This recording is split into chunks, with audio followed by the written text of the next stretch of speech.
नमस्कार दोस्तों, स्वागत है आप सभी का एक बार फिर से आपके अपने YouTube चैनल टेक्निकल जॉब ज्ञान में। दोस्तों, आज की इस वीडियो में टेक्निकल हेल्पर भर्ती से जुड़ी दो इंपॉर्टेंट चीज़ों के बारे में अपन डिस्कस करने वाले हैं। दो इंपॉर्टेंट चीज़ें, पहले चीज़ कि सर मेरे इतने नंबर बन रहे हैं, डॉक्यूमेंट वेरिफिकेशन के बाद में फाइनल कट ऑफ हो मेरी कैटेगरी के कितने नंबर बढ़ सकते हैं। सर मेरे इतने नंबर है, मेरी ये कैटेगरी है, क्या मैं सुरक्षित हूँ क्या, इस चीज़ के बारे में अपन बात करने वाले हैं। दूसरी इंपॉर्टेंट चीज़, क्या सर एक बार ये ज्वाइनिंग दे देंगे तो उसके बाद में वेटिंग लिस्ट दोबारा से ये जारी करेंगे या नहीं करेंगे।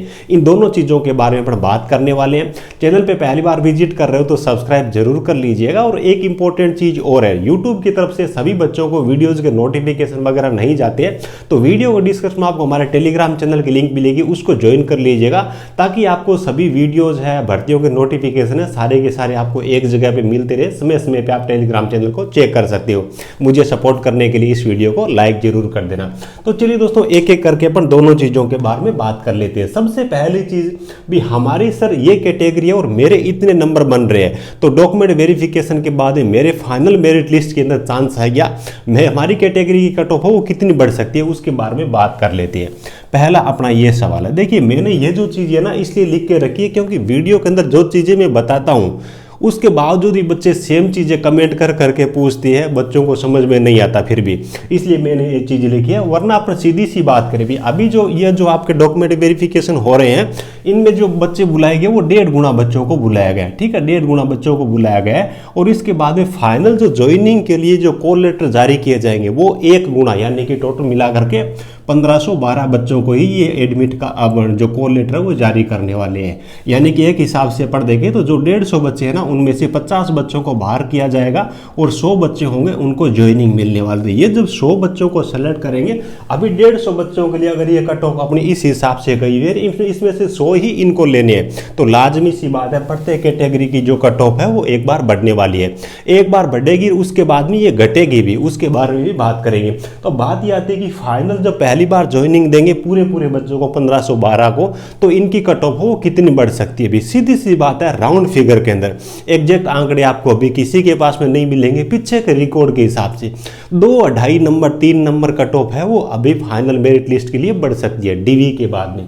यानी कि चाहे आप किसी भी कैटेगरी से आते हो, जैसे कि आप अनरिजर्व कैटेगरी से हो तो 116 से लेकर के 117 नंबर तक कट ऑफ जा सकती है। यानी कि अनरिजर्व कैटेगरी का बच्चा जिसके 116 नंबर है ना, वो पहली बार में ज्वाइनिंग के लिए उम्मीद कर सकता है। हो सकता है 16 के बजाय 17 में ही चली जाए, लेकिन 16 वाला बच्चा उम्मीद कर सकता है। इसी हिसाब से ईडब्ल्यूएस कैटेगरी है तो 106 नंबर वाला बच्चा उम्मीद कर सकता है। ओबीसी कैटेगरी है तो 113 नंबर वाला बच्चा उम्मीद कर सकता है। एससी कैटेगरी है तो 107 नंबर वाला उम्मीद कर सकता है। एसटी कैटेगरी है तो 102 नंबर, और एमबीसी कैटेगरी है वो 110 नंबर वाला बच्चा उम्मीद कर सकता है। ये अपन बात कर रहे हैं नॉन टीएसपी एरिया के लिए। टीएसपी एरिया वाले जो बच्चे हैं, डूंगरपुर, बांसवाड़ा वगैरह, तो वो अपनी जो कैटेगरी के कट ऑफ है उसके अंदर 2-2 नंबर और जोड़ लीजिए। ये मैंने राउंड फिगर के अंदर चीजें ली है। 2, 2.5 नंबर से लेकर के 3 नंबर तक कट ऑफ हो, पीछे के रिकॉर्ड के हिसाब से देखें तो एक बार जब पहली बार ज्वाइनिंग दी जाएगी तो उसमें इतनी वृद्धि हो सकती है। ठीक है, तो उम्मीद है कि पहली चीज़ का, पहले सवाल का आपको जवाब मिल गया होगा। उसके बाद में बात ये आती है कि सर एक बार ये जो इनको ज्वाइनिंग दे देंगे तो उसके बाद में जो बच्चे ज्वाइन नहीं करेंगे तो उनके लिए नीचे वाले जो बच्चे रहेंगे जिनके नंबर है वो इस कट ऑफ के नज़दीक रहेंगे, क्या उनको दोबारा से वेटिंग लिस्ट जारी करके उनको लिया जाएगा क्या। भी सबसे पहली चीज़ तो है कि ये डिपार्टमेंट की मर्जी पे डिपेंड है पूर्ण रूप से। ऊर्जा विभाग के हालात ही कुछ इस हिसाब से है, कड़ी मेहनत करने के बाद में ये भर्ती आई तो अपन जल्दी से इस प्रकार का अनुमान नहीं लगा सकते भी वेटिंग लिस्ट है वो ये बहुत जल्दी जारी कर देंगे, तुरंत जारी कर देंगे। हालांकि 2018 वाली जो भर्ती थी उसके हिसाब से, अपन पीछे के रिकॉर्ड के हिसाब से देखें तो हाँ पूरी संभावना है 2018 वाली भर्ती में भी एक इन्होंने वेटिंग लिस्ट जारी की थी। अगर ये नई भर्ती दोबारा जल्दी से नहीं करते तो पूरे चांसेस रहेंगे एक वेटिंग लिस्ट तो आने के। हालांकि पूरा कंफर्म अपन इसके बारे में कुछ नहीं कर सकते, ये इनकी मर्जी पे डिपेंड है, लेकिन उम्मीद पूरी है 2018 वाली भर्ती के अंदर भी एक वेटिंग लिस्ट आई थी। अब वेटिंग लिस्ट आएगी तो कट ऑफ दोबारा से कम किस हिसाब से होगी, किन बच्चों को उम्मीद करनी चाहिए। भी देखिए पहली बार में कट ऑफ है वो 114 अपनी अभी गई है, तो 1.5 गुना की गई है, और पूरे 1500 बच्चों को 1512 बच्चों को लेंगे तो कट ऑफ है वो बढ़ने वाली, यानी कि मान लीजिए कि 116 पे वो कट ऑफ आ गई। अब 1512 बच्चों में से कुछ बच्चों ने ज्वाइन नहीं किया, किसी भी वजह से डिफाल्टर हो गए, मान लीजिए कि 150 बच्चों ने ज्वाइन नहीं किया, तो उसके बाद में इस कट ऑफ के नीचे जो आएगी फिर से कट ऑफ, और 150 जो नीचे वाले बच्चे होंगे उनको लिया जाएगा। तो ये जो कट ऑफ है वो फिर से डाउन होने वाली, यानी कि सीधी सी चीज मेरे कहने का मतलब है कि जिन बच्चों का अभी ये जो कट ऑफ आ रही है 1.5 गुना के अंदर जिनका सिलेक्शन हुआ है, उन बच्चों को थोड़ा सा मतलब क्या है कि वो बच्चे वो इससे उम्मीद कर सकते हैं कि इस भर्ती के अंदर उनका नंबर आ सकता है। पहली बार में पहली लिस्ट के अंदर ज्वाइनिंग नहीं आती है तो वेटिंग लिस्ट निकलने के चांसेज है, और वेटिंग लिस्ट जब निकालेंगे तो दोबारा से कट ऑफ नीचे आएगी, यानी कि मान लीजिए कि अनरिजर्व कैटेगरी में किसी बच्चे के 114 नंबर है, तो जल्दी हो लेट हो उसके थोड़े से चांसेस बने रहेंगे, वेटिंग लिस्ट जारी होती है तो उसका नंबर आ सकता है।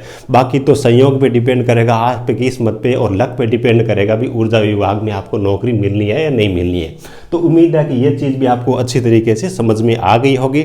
जिन बच्चों के नंबर इससे कम है, ठीक है, तो उन बच्चों को कोर्ट वगैरह पे बहुत ज़्यादा आश्रित होने की जरूरत नहीं है। उनका डिसीजन जो भी होगा अपने फेवर में आए या फिर अपने अगेंस्ट आए तो उनको अपने को मानना पड़ेगा, लेकिन अपना काम है पढ़ाई करने का।